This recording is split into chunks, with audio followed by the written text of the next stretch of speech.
Hi, Kit Wirtz. We just celebrated Thanksgiving, but it's still fall. And so here's some nice centerpiece design ideas that you can use for late fall, early winter. So as you transition from fall into the holiday season, remember it's still fall till December 21st.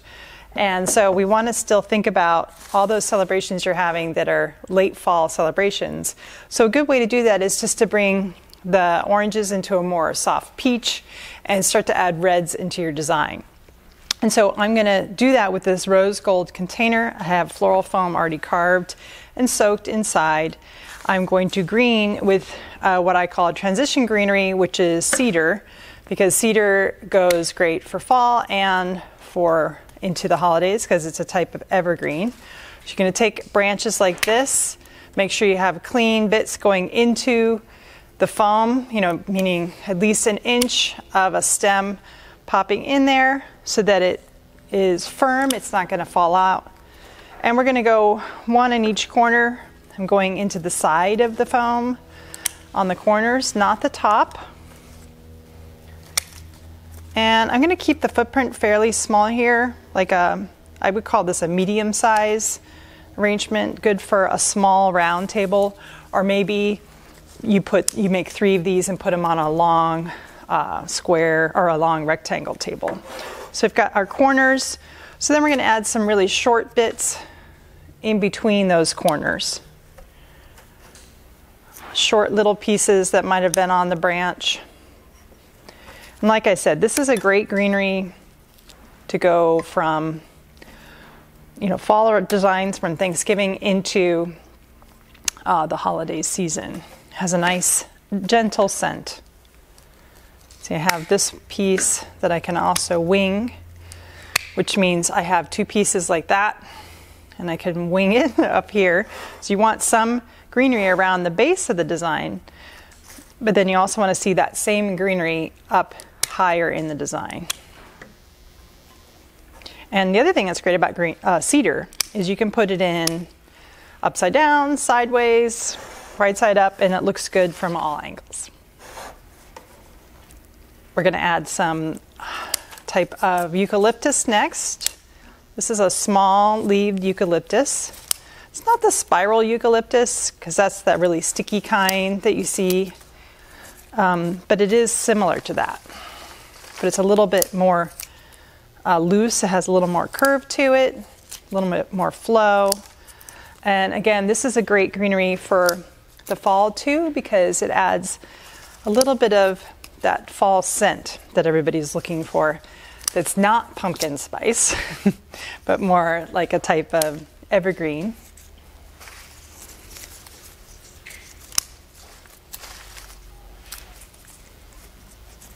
So I'm just going in between each of my cedar. I'm going to go out in the corners. I can layer my greenery.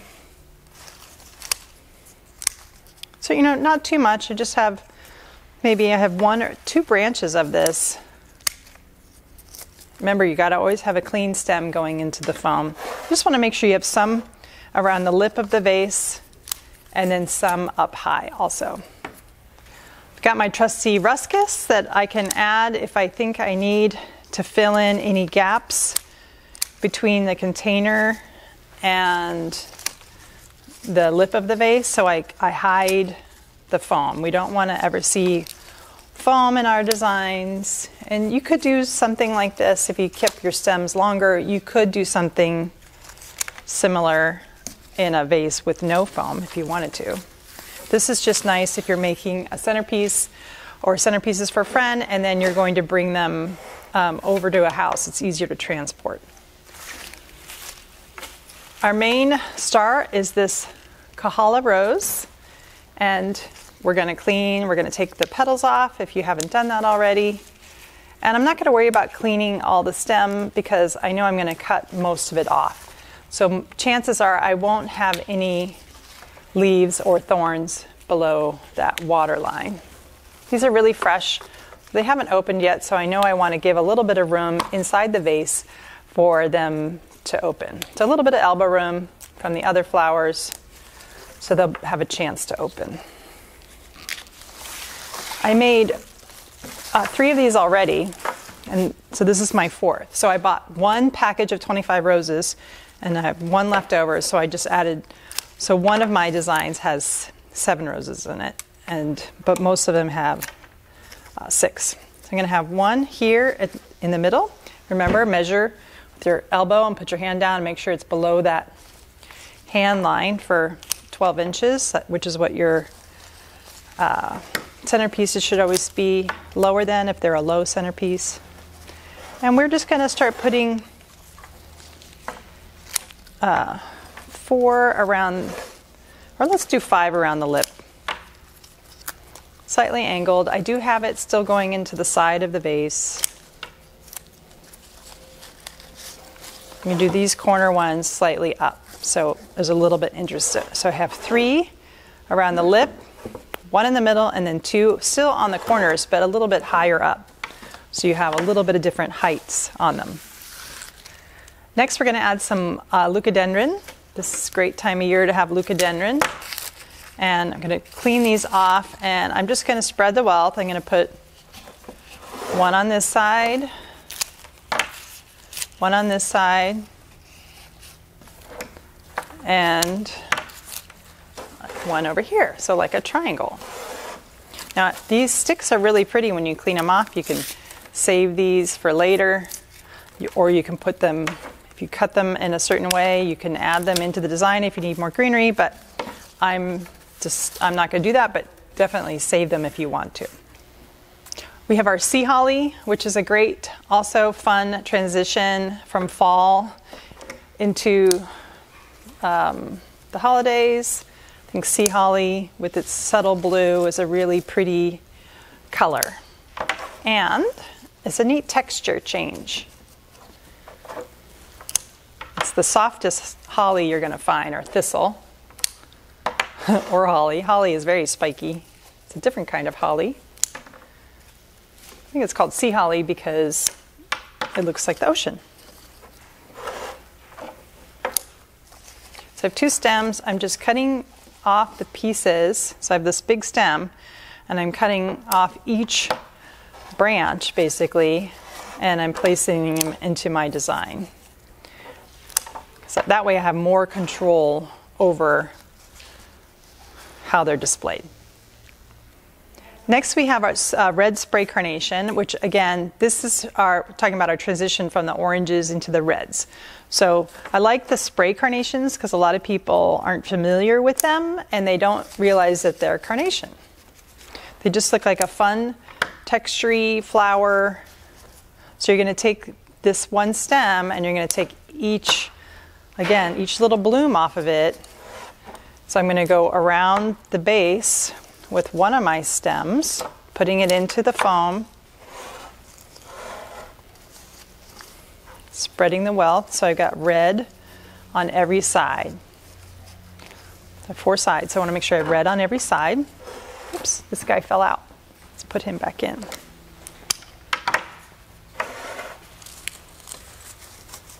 Thanks.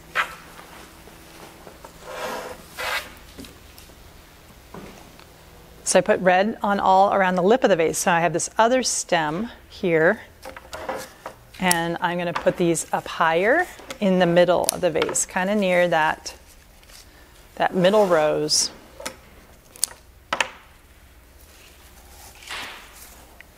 We talk about when you add new elements, you want them low, medium, and high. So this is our higher. We don't really have much of a medium here because it's a small design. So we have low around the lip and then high up near here. Remember, everything when you put them in, it should look like a fountain. So the middle, it's the water going straight up, and all the other flowers are pointing out like a fountain. We also have these spray mums. So these were spray carnations. So now we have spray chrysanthemums in this deep brick red. Some of them have like a little yellow face in the middle, which is a happy face because it's nice to have highlights in your flowers so that you can see by candlelight, you can see the darker colored flowers in your design, that the fall and the winter flowers tend to be more on the darker side. It's good to have a little highlight. See, this has a little daisy mum, it's called, in the middle. So these, I'm putting these in almost last because Mums are very delicate. The petals can shatter easily if you are pushing them into your design and then you go back in to push in another flower over it.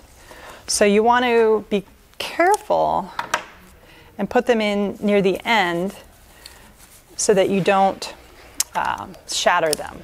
So I always try to put them in almost last or last. And plus they act like a nice filler, they add another texture. So it's kind of a last thing anyway for that accent.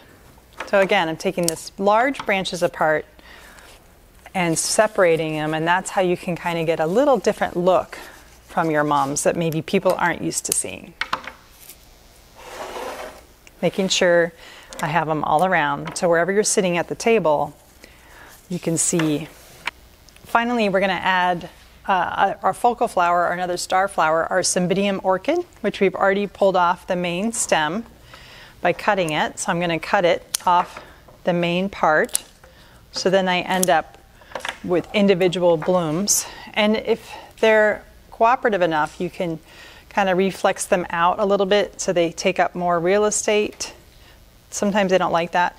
Remember, when you're placing, you try to place them in so that the tongue is facing down of the orchid. Just looks a little bit more natural. So you have, orchids have 5 petals, so you want 1 petal pointing straight to the sky. If you have it upside down, then you know that petal is going down. Sometimes it is hard to put them in the way you want to. Now, if you're in a pinch, you can just place them in, just like that, without any water. And for an event tonight, that would work perfectly.